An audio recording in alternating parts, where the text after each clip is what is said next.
Je me suis rendu compte qu'il y avait énormément de zones d'ombre dans cette histoire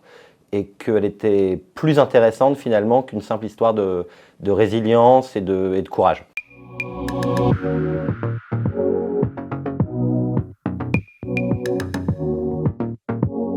Au départ, c'est vraiment, je l'ai découvert par sa page Wikipédia, et sa page Wikipédia, en fait, elle décrit une histoire de résilience, de quelqu'un qui a survécu à plein de malheurs, et qui est allé au bout de ses rêves avec ce mystère de la disparition.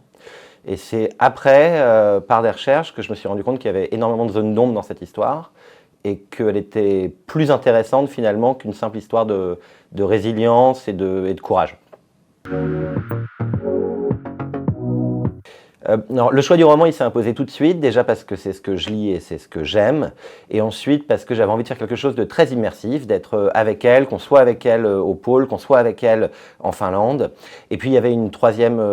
raison pour ça, c'est que finalement il y a beaucoup de zones d'ombre dans sa vie, moi je ne les ai pas toutes découvertes, et je pense qu'il faut, pour pouvoir les explorer, avoir cette liberté du romancier, cette liberté de la création, que j'aurais pas eu si j'avais voulu faire quelque chose de très biographique, très précis, qui aurait été plus proche de la non-fiction.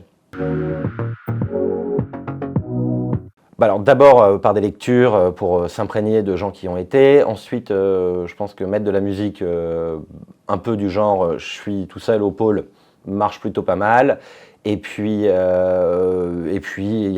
c'est un peu la magie de l'écriture, c'est-à-dire qu'on se lance là-dedans et puis on est emporté soi-même par une ambiance qu'on essaie de recréer. Et si elle est tangible pour les lecteurs, s'il y a cette impression d'immersion, de solitude, de grand blanc, en tout cas pour moi, c'est un vrai compliment qu'on peut me faire. Je pense que le personnage d'Alix est un personnage qui est intriguant, parce qu'il est extrêmement ambivalent, en même temps il est mu par une sorte de force irrépressible qui la pousse à aller au bout de sa démarche, et en même temps il y a ce côté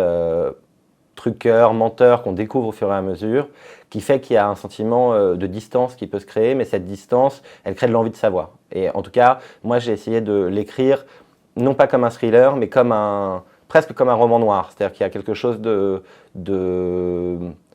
d'envie d'aller au bout de cette histoire avec elle et d'essayer de comprendre ce qui la motive réellement, d'essayer de comprendre ce qui l'anime. Et donc je pense que c'est quelque chose, pas comme un thriller, mais qui est quand même de l'ordre de comprendre, en tout cas. Génial.